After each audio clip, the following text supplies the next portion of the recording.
Did you know that Metal Gear is the only third-party franchise to have been entirely cut from the Smash series at one point?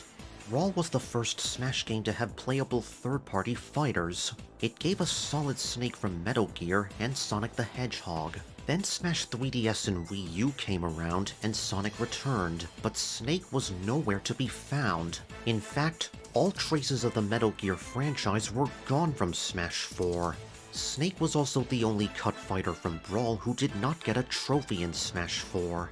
The only real acknowledgement they gave Snake in Smash 4 was during the 50-fact extravaganza when they introduced Palutena's guidance. We're again going to have something like the Snake Codex from Brawl. Coincidentally, Snake is also the only fighter whose series icon was entirely changed between games, going from the Foxhound logo in Brawl to the exclamation mark symbol in Ultimate.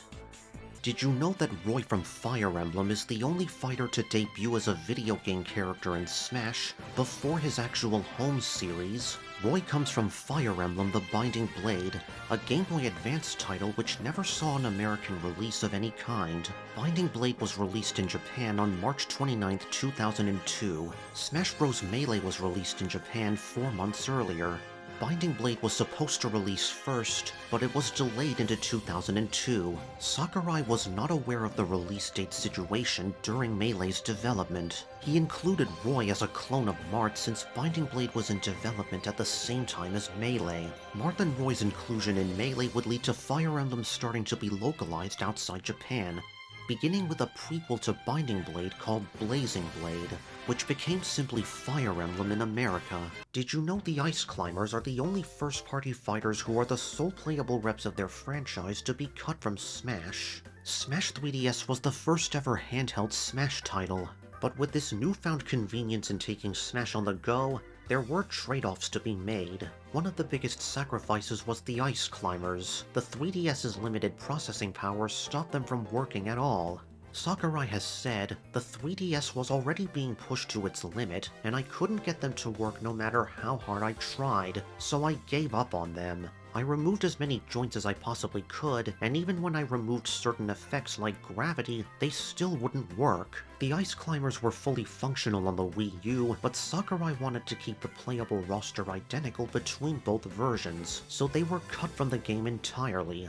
They were also from a forgotten franchise with little to no chance of getting new games, and their original fighter data from Melee was too old to transfer over to Smash 4. Did you know that Smash 3DS caused permanent changes to multiple fighters that carried over to Smash Ultimate? The 3DS's hardware limitations caused several 2-in-1 characters to be split off into separate fighters. Sheik and Zelda could no longer switch between each other with down B, so they received Bouncing Fish and Phantom Slash as replacement moves. Meanwhile, Samus could no longer take off or put on her power suit with her final smash. This led to Samus and Zero Suit Samus becoming separate fighters too. Pokemon Trainer was also affected, as the trainers Squirtle and Ivysaur were all cut from the roster, but Charizard stayed as a solo fighter. This change was actually reversed in Ultimate, as the trainer returned with all 3 Pokemon. And lastly, the Ice Climbers were cut from the roster because the 3DS couldn't handle them. Now, Aegis and Pokemon Trainer are the only transformation fighters in Ultimate. Did you know that Decidueye was almost chosen as a playable Pokemon in Smash Ultimate over Incineroar?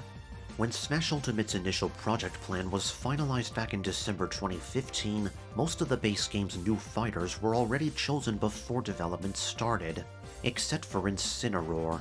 They left a fighter slot open for a new Pokemon following the release of Pokemon Sun and Moon. The choice eventually came down to either Decidueye or Incineroar. After some consideration, Sakurai picked Incineroar because he wanted to bring a pro wrestling fighter into Smash. Would you have preferred Decidueye, or are you happy with Incineroar? Leave your thoughts in the comments below. Did you know that Alucard was briefly considered as a playable fighter for Smash Ultimate over the Belmonts? Castlevania was a very popular request in the Smash Bros. Fighter Ballad. When the time came to choose content from the series for Smash Ultimate, Sakurai felt his choices were limited. He thought a lot of Castlevania fans would be most familiar with Alucard thanks to Symphony of the Night, but in the end, Sakurai chose Simon and Richter because he figured players would prefer one of the Belmonts instead. This resulted in Alucard being relegated to an assist trophy and getting a cameo in the Palutena's guidance for Richter. Would you have liked Alucard, or are you happy with the Belmonts? Comment your thoughts below.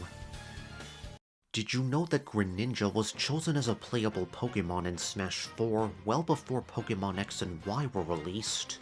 Back when new fighters were being chosen for Smash 4, the developers left one fighter slot open for a new Pokemon from Generation 6. Sakurai went to Game Freak for suggestions on which Pokemon to include, and they gave him concept art of Greninja. Sakurai took this concept art and used it to design Greninja's entire moveset in just one night. So Greninja's inclusion in the roster had nothing to do with its popularity in the Pokemon series. It was purely made out of concept art. Do you like Greninja, or would you have preferred another Pokemon? Comment your thoughts below. Did you know that Min Min is the first Smash fighter representing a new franchise who is not the main character of her original game? Springman is ARMS' de facto mascot, but he was already in the base game as an assist trophy. When Sakurai was choosing an ARMS fighter for Fighters Pass 2, he narrowed it down to either Min Min or Ninjara. The lead producer of ARMS, Kosuke Yabuki, requested Sakurai to go with Min Min since she was Mr. Yabuki's favorite ARMS character. It's a popular theory that ARMS' Party Crash Bash tournament is what determined that Min Min would become a Smash fighter, as she won that entire tournament, while Ninjara was the runner-up. Ninjara was included in Min Min's final Smash, in the background of the Spring Stadium stage, and as a downloadable Mii Brawler costume. Do you like Min Min, or would you have preferred Ninjara? Comment your thoughts below. Did you know that Rex almost became playable in Smash Ultimate alongside Pyra and Mythra? At first, Rex only got a downloadable Mii Sword Fighter costume since Xenoblade 2 came out too late to get a fighter in the base game. When Sakurai added Pyra and Mythra to Fighters Pass 2, he considered having Rex fight alongside them.